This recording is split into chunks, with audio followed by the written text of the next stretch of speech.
Thank you so much. It's a huge honor to be here today. 20 years, it's absolutely astounding that it has been that long. I could stand up here today and tell you my story, tell you where I was, how old I was when 9/11 happened, but I won't because it's not relevant. We all remember that moment, and whether we were children at home with our parents or watching television with our coworkers, we all experienced the same thing: terror. Like a catastrophic earthquake, splitting the world in two and letting loose demons from their long-held cells buried beneath the Earth's surface. Sorry, I'm nervous. Fear and anger gripped us all from deep within our souls. That day, every American was shaken to their core, and the knowledge that the fabric of our lives would be forever changed set in. That evening, the entire country tuned in to watch as President George W. Bush addressed the nation. He began, "Today, our fellow citizens, our way of life, our very freedom came under attack in a series of deliberate and deadly terrorist acts. The victims were in airplanes or in their offices, secretaries, businessmen and women, military and federal workers, moms and dads, friends and neighbors. Thousands of lives were suddenly ended by evil, despicable acts of terror. The pictures of airplanes flying into buildings, huge structures collapsing, have filled us with disbelief, terrible sadness, and a quiet, unyielding anger. These acts of mass murder were intended to frighten our nation into chaos and retreat, but they have failed. Our country is strong. A great people has been moved to defend a great nation. Terrorist attacks can shake the foundation of our biggest buildings, but they cannot touch the foundation of America. These acts shatter steel, but they cannot dent the steel of American resolve. America was targeted for attack because we are the brightest beacon of freedom and opportunity in the world, and no one will keep that light from shining. Today, 20 years later, I tell you that the foundations of our great nation are untouched. America still stands tall and proud as the brightest beacon for freedom and opportunity in the world. And that is in no small part thanks to the men and women who were willing to go and sacrifice their time, their efforts, and even their lives to show that we will always defend our nation against its enemies. America responded to the attacks with the best we had to offer, as our men and women lined up in droves to volunteer for our armed services. The influx of those wanting to fight in the global war on terror continued for many years following the 9/11 attacks. My husband was one of those men who in 2009 signed his name on the dotted line to serve his country and do his part to stamp out the evil we saw visit our shores so many years ago. It was also my husband, Staff Sergeant Brian Black, whose name was added to the long list of those whose lives were lost in this fight when his Green Beret team was ambushed by ISIS militants in Africa 4 years ago. We have heard many this past month asking if it was all worth it as we withdraw from Afghanistan. Since 2001, we have been on a warpath as a country, spending years and countless dollars on the global war on terror, something that before 2001 was known to Americans as just another third world problem until the day it came knocking on our door. That day, we decided as a nation that the U.S. was going to defeat terror.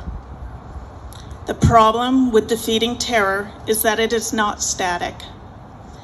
It is not a singular event, and it does not have a singular cause or source. Terror is a living, breathing, moving, and constantly changing organism. Terror is built upon radical ideals and fed by hate. Much like the hate that feeds it, terror can never be satisfied. And it can never be fully snuffed out, as it is something that is nurtured in the hearts of men. To combat something so elusive has proven frustrating and heartbreaking over the past 20 years. But was it worth it? 4 years. In exactly 3 weeks and 2 days, it will have been 4 years since terror came knocking on my front door. I am up here today because my family has been personally affected by terror, and yes, it was worth the cost to combat it. In a world filled with evil, the just and the moral must always take a stand. Human beings will always need a beacon of hope. Much like terror, freedom, too, is a living, breathing organism. When the seed of freedom has been planted in a person's soul, and they have been given time to taste it, they see hope for a better life. For 20 years, the Afghan people tasted freedom, and the seed was planted into the heart of its people and its children. Now we must let that seed do its work, and hope it has taken root and will play out for the better somewhere in the future. Freedom is something that all those who live in this great nation know. But the sacrifices that afforded us this democracy are known by only a few. And a large portion of those who truly know the cost are the children left behind by our fallen service members.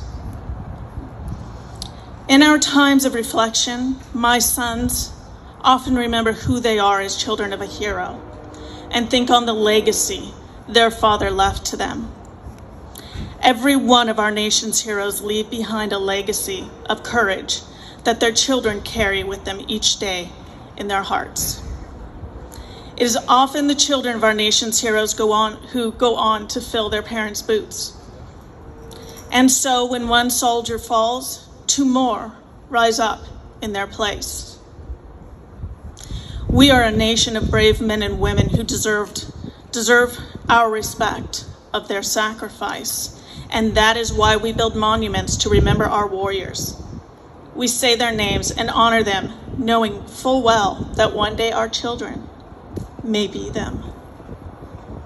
And though we may lose a battle and our heroes may lose their lives, we stand resolute in the knowledge that we will always win the war.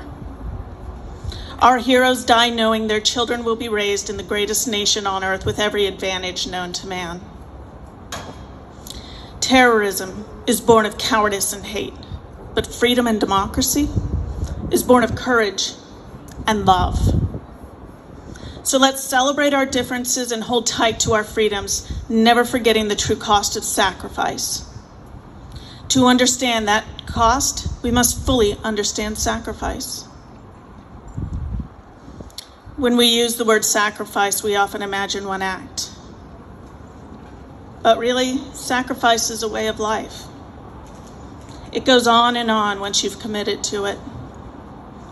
My family began sacrificing the day Brian signed on to the Army and left me alone with 2 babies while he went to boot camp. That is when sacrifice begins for all military families. Each year, there were sacrifices made.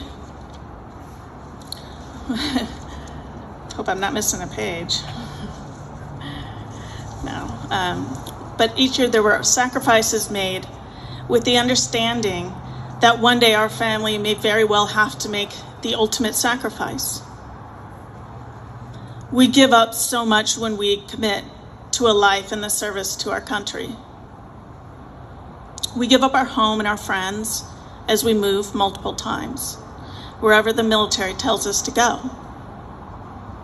We give up attending family members' weddings, funerals, and births because it does not fit into the deployment schedule. Sacrifice does not even end when your husband's life does.